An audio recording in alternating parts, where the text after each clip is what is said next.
大家好，我是阿贝。绝地求生正式服迎来第15赛季的第一轮更新，在本轮更新中，官方加入了长期以来呼声最高的载具自行车。关于自行车的详细内容呢，可以翻看我上一期更新介绍视频。本期阿贝会分享自行车的小技巧，以及做一些趣味测试。自行车啊有一个特性，它是可以放到背包里面的，就你用的时候可以拿出来，不用的时候又收回背包去。然后呢，我们可以用这个特性呢，把自行车带到房子里面加以利用。可能我说到这，有人就已经想到一些方法了啊，没错，那就是拿它来堵门呢。假设啊，现在是决赛圈了啊，这栋楼是制高点，你在这个防区守着，有人要过来突你，你就可以把自行车放在门的这个位置。现在假设我们是敌人了啊，在手里没有投掷物的情况下，想抢占楼顶的制高点，上到去就会发现，哎，怎么回事？这个门怎么打不开的哦？这样一来呢，就减缓了敌人进攻的脚步了。为什么不是阻挡，而是减缓呢？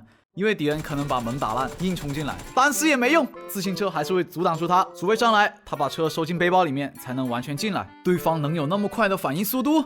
进来是不可能进来的，因为我们早就架好枪了嘛。敌人硬突呢，只会送死。不单只是决赛圈，在平时防区遭遇战的时候，也可以用这一招。除了卡门，把自行车卡在楼梯这里，效果也是一样的。敌人只能从旁边翻过来。像假车库，还有这种双层楼，都适用于这个技巧，只要有门和过道的就行了。自行车的另一个特性呢，是能够蓄力跳跃，在行驶过程中按住刹车键，这个键默认是空格键，按住它不放，然后再松开，它就会跳起来腾空一小回。要是遭遇到敌人开车来追你，首先从速度上来说呢，你是绝对甩不开他的。那么你只有一个方法，就是开到野区的建筑群里面，利用建筑把人甩掉。你看前面有个围栏，蓄力一跃，你就翻越围栏，摆脱敌人了。轻松跨过这些障碍物，敌人开的车只能眼睁睁地看着你溜走。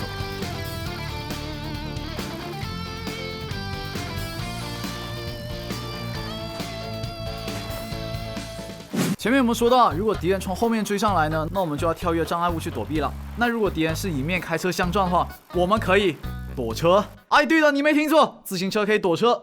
你骑着车迎面来了个敌人，不采取任何措施，大概率呢会被他直接撞倒，没有还手机会，只能等死啊。但是你只要利用跳跃，就能轻松躲过去。看到迎面来的汽车的时候，提前就蓄力跳跃，不要松开啊。然后差不多到这个距离的时候再松手，这样就能躲过一劫了，成功化解危机。这一招真的非常的简单，你只需要掌握好松手的时机就行了。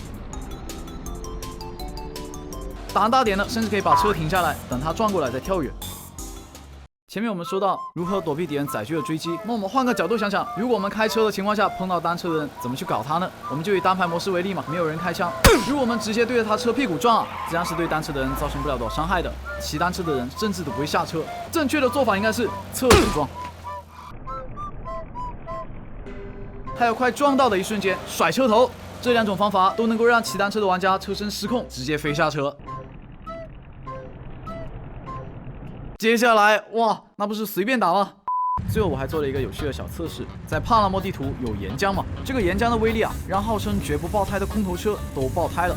而自行车在官方的资料中是这样写到的：该载具无法被摧毁，包括轮胎。那岩浆能不能让自行车爆胎呢？虽然听起来不太可能，但想试一试。哦，轮胎没事哦，但我人有事，我在上面骑着单车一直被扣血。那看来这个自行车本身确实是最强的载具无疑了。本期视频到这就结束了。关于自行车的小技巧，你学会了吗？我是小贝的游戏食堂。如果您对吃鸡测试、吃鸡自定义、趣味游戏试玩感兴趣，欢迎关注我，我们评论区见。